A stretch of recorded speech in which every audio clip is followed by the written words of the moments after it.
What's going to happen now? Well, we had to wait till the No Kings happened. That happened, and the government didn't open up. I thought it was going to open up after that. Well, we have to wait till after the election on Tuesday. That's happened. It's now Thursday. The government isn't open yet.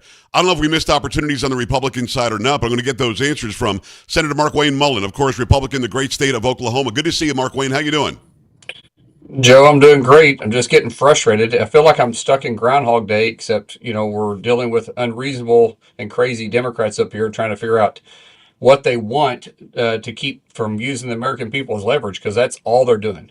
Can you explain to me why the left always has the message better than the right? And I'm on the right, and I'm a guy who does communication for a living. Sure. I thought I was doing a good job letting people know, but I went on TikTok Live the other night, 2,000 people in there, and many of them said, you got the House, you got the Senate, you got the presidency, the shutdown is your fault. Why are they successful with that? We all know it's not your fault.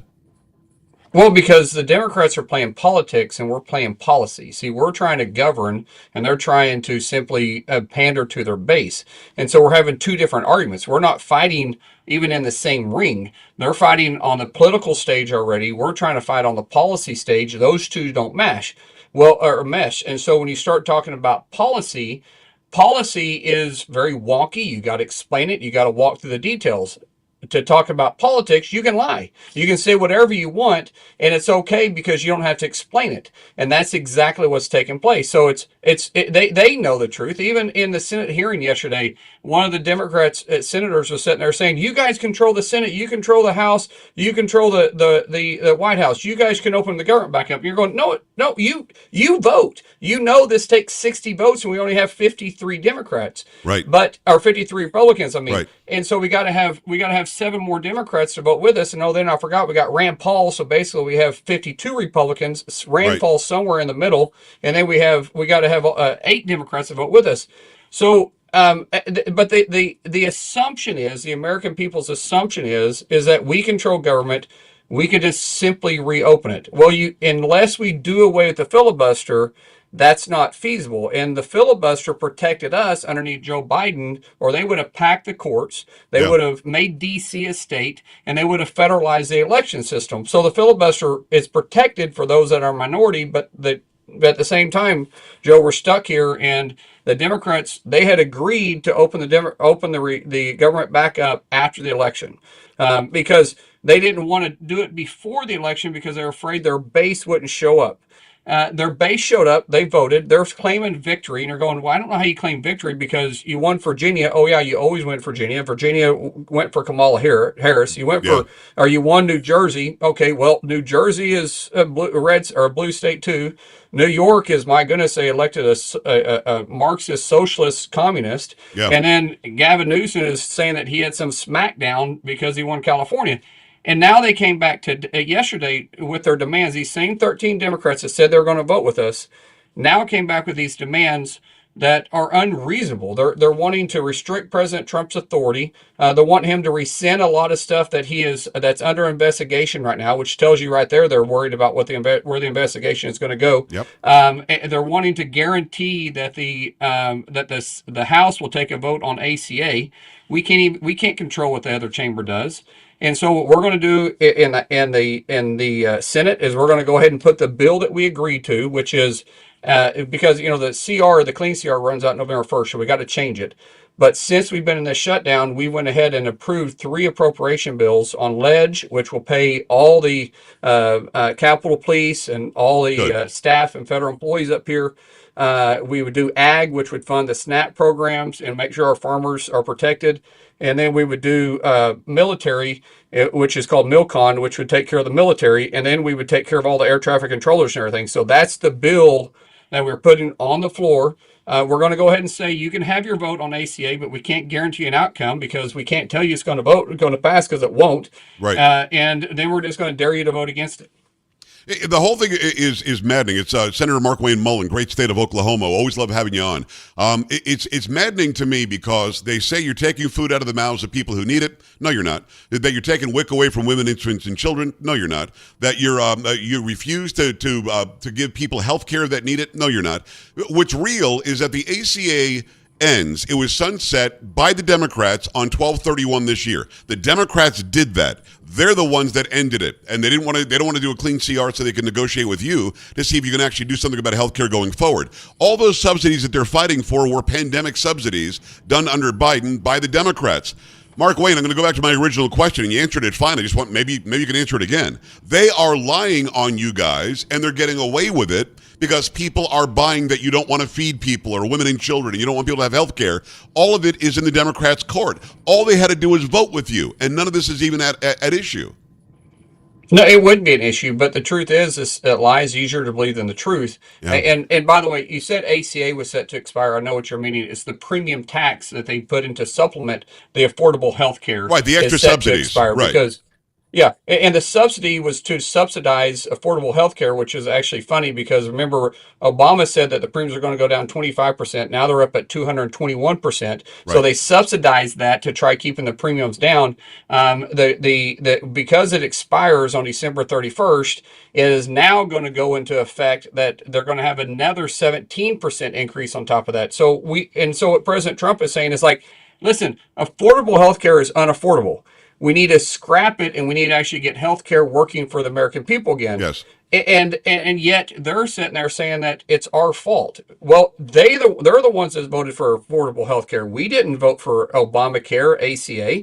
We didn't vote. Not a single Republican voted for the subsidy. They put it in. It's their fault, but yet they're trying to put the blame on us. They're the ones that are refusing to open the government back up on, by the way, a clean CR that they've already voted for 4 times. Yeah. But somehow they're saying that President Trump should open the government back up, and it just doesn't make any sense. Except it's just a ton of uninformed voters on their base that wants to believe what the lies that the left continue to throw out, and it's this radical left media that's doing the same thing too, and it makes it hard for our base, I think, to get motivated. And President Trump, I mean, nobody motivates voters better than President Trump. Right. But the truth is, President Trump isn't on the ballot. And we didn't have any competitive races in red states. All these elections took place in these blue states that we really didn't have a shot to win to begin with. I agree. It is Senator Markwayne Mullin. So they have demands. They tried to add a bunch of crap back in. $1.5 trillion was in their CR that they presented. They have no leverage and no power to give demands. So you walk around that chamber every day, Mark Wayne, and you talk to these people that are in there as well. You're one of the 100. Are there 5 more ready to tilt and say, yes, we should open the government now? Are we getting close?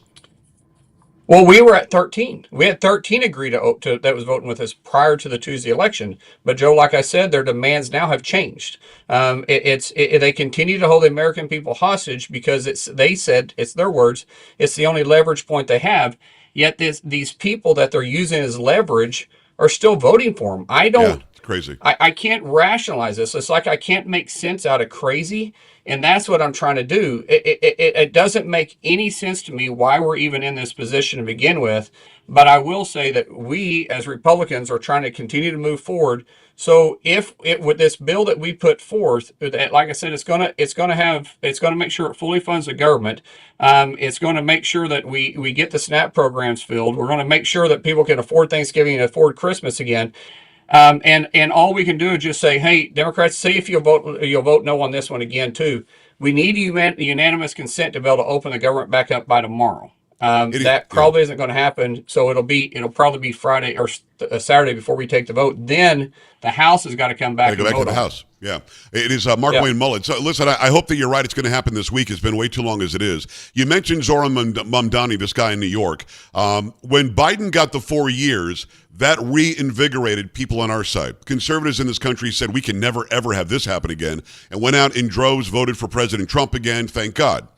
Is the same thing going to happen in New York, or are we going to see New York fall the way that London fell? I mean, I'm from Metro New York originally. I live in Texas, but and I've been here a long time. But being from that area, as much as I love that city, I fear that it's going to turn into London. Will this be a Biden moment, or will this be like a Sadiq Khan in London moment in New York? Well, Joe, in all fairness, you kind of still have the New York personality too. So Okay, I'll take it. That's good. I'm okay with that. So here's my prediction. Okay, AOC kind of alluded to this when she said the old guard is changing. When she referred to what I believe Schumer not going out and endorsing Mamdani. I wouldn't be surprised. Now, remember, he just became a naturalized citizen in 2018, so he can't run for president, but he'll be eligible to run for Senate in 2027. Keep in mind who's up for reelection. That would be Chuck Schumer in Right. 2028. It'd be very hard for him to do a tremendous amount of damage to New York in 2 years. So I wouldn't be surprised if he doesn't stay in New York for 4 years as mayor, but he turns around, he runs against Schumer and wins statewide. And you have AOC that'll try a presidential run or try to be someone's running mate as a vice president. That's my prediction. I don't know if you saw me because you were on the screen, but I got up because you said about my New York attitude. I went to go grab my cowboy hat, but I couldn't find it. I was gonna throw my cowboy hat on real quick to show you I'm a real Texan now. It is Markwayne Mullin. Schumer is up in 2028. Most of us thought that he was jockeying and getting this leverage in position to align with a Zohran Mamdani, as you were saying. So you don't think AOC is going to take on Schumer? You think that Mamdani will take on Schumer and AOC will go for the presidency? Really? That's the plan? I do. I wasn't. I mean, maybe I'm reading too much into it, but she said the old guard is changing, and he's very charismatic. I mean, when you listen to Mamdani talk, it's just it's cringing because he actually talks better than Obama without the Yes. cadence, but Right. he doesn't. He's basically saying the same thing Obama did, which isn't anything. He just makes a bunch of empty promises, doesn't have to say how he's going to do it, and then he denies what he says, or he says, "Well, that wasn't what I meant at the time," and so he Right. can talk his way out of any paper bag. He was going to clubs on Saturday night. People were cheering for him when you go to rallies. I mean, the young people are just flocking to him. It's amazing at the amount of momentum he has. And I know the Democrat Party. He's the leader of the Democrat Party. So what's the biggest office he can run for? Well, he can't run for president. Right. So the only thing else he could do is run for Senate and get rid of Chuck Schumer. So That'd be something. and I think that's why Chuck Schumer didn't endorse him. Well, Obama really didn't either. I mean, Obama sort of tacitly did, and after he won, he was like, "You're my right hand now." But he sort of didn't do it either. I don't think that they were sure what was going to happen there. But did you notice what happened on election night? His victory speech wasn't, "Thank you, New York. We're going to have a better New York." His victory speech was basically, "Screw Trump, screw Mullin, screw Pags. We're now overtaking the country." And he was very nasty looking and very angry looking. I think he let the cat out of the bag that night, and a lot of people in New York might have said, "What the hell did we just do?" I hope that's what happened. I don't think so. I think that's what they tapped into. They tapped into this guy that was nice, and he wanted to show that he was a fighter. Everything he's doing is very coordinated. Once again, we're dealing. The reason why Republicans have a hard time on some of these midterm elections because we talk policy, they talk politics. Yeah. They choreograph everything they do. I mean, if you look at the candidate he was when he first started running for mayor and what he was saying, to what he started saying a month ago and the way he behaves. There's a lot of coaching that took place between that. I mean, he remade himself in this short period of time. And so you go, okay, there's more behind him than just running a mayor's race. You don't typically see that in mayor's races. I don't care how big the city is. Yeah. You don't typically see that unless they're trying to mold him to somebody else. And since he is so well known now, I mean, you think about that. He's more well known than Nancy Pelosi right now across the United States. Since he has such high name ID, there's no way they're going to leave him in that city, in New York City, because they know it doesn't make any difference where you're at. New York City right now has huge challenges in itself. He's not going to be able to fix it in 4 years, and it could run his reputation. But in 2 years, he could already be running for Senate, and he hasn't done any harm, and he could simply say, we haven't had time to fix it because my real problem is in Washington, D.C., and I want to go to Washington, D.C. to help fight for New Yorkers. I don't want to hang on this guy too much longer. One last question about it, though. You're right. He's more popular than and has better name recognition than Nancy Pelosi does. A year ago, nobody knew who he was but his mother. That was it. Nobody knew who this guy was. He was some assemblyman in New York that never even voted up in the New York Assembly, which is, for those watching and listening, is basically the House of Representatives in New York. And suddenly he is the most popular name basically in this country, either good or bad. You know who this guy is. How did they do that, Markwayne? Did he have that good a PR firm? Was there so much money coming in that they just spent it everywhere and got name recognition out there? How does that happen? It's the same way they got Obama out there in 4 years. You get a coordinated effort behind you. The Democrat Party is very good at getting someone that they mold, shape, and move towards the front. The Republicans, we got to go through these nasty primaries and fight it Yeah. out with ourselves before we get there.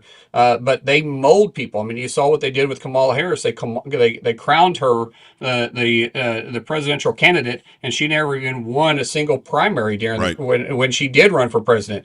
And so you see that the Democrat Party is very good at got coordinated effort, coordinated making sure the media is covering it. I mean, every single night you had all the left-leaning medias covering the same exact story, saying the same exact thing about him. We can't even get Newsmax, Fox, and News Nation on the same page. Right. And they get CBS, ABC, NBC, and all the other CNN and NBC or not NBC, but MSNBC. CNN. I don't Yeah. know.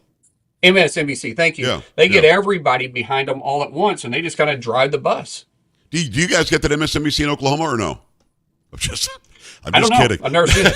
Yeah, you probably don't need it. I don't know which channel CNN is on my cable, I'll be honest with you. Is Markwayne Mullin. Let me finish with this. I think you and I both are on the same page when it comes to these boats coming from Venezuela. I can't believe that there are bleeding heart liberals in this country that want us to stop blowing up narco boats. They want us to stop killing the cartel members and the Trinidad people coming from Venezuela. Markwayne, we shouldn't stop doing that, right? Let's keep on getting the bad guys and stopping the drugs. No, listen, all these drugs are coming to our neighborhoods. Every one of us know a friend, that we know a relative, we know a family member that's been affected by drugs, and some of us even lost them because of this. You realize there's been more deaths in 2024 because of drug overdoses, fentanyl is the main cause of it, than we lost in the entire Vietnam War?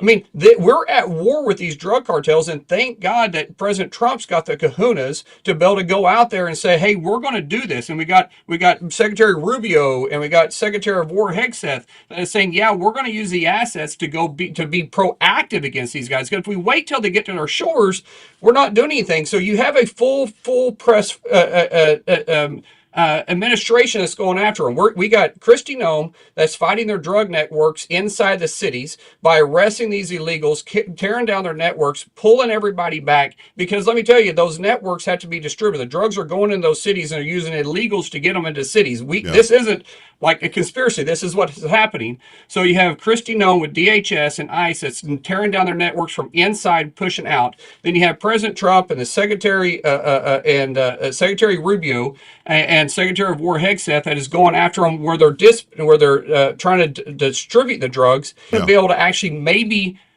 make a huge dent. We're not ever going to win the full war on drugs, but we're going to make a huge dent, make it very difficult. And I don't know if you saw this lately, but they put out a statement where it showed the cost of cocaine skyrocketing right now. Good. It should be unaffordable. That's right. I prefer unaffordable cocaine, to be honest. There's one place I support inflation. Exactly right. It is Markwayne Mullin, great senator, the great state of Oklahoma. We appreciate you coming on.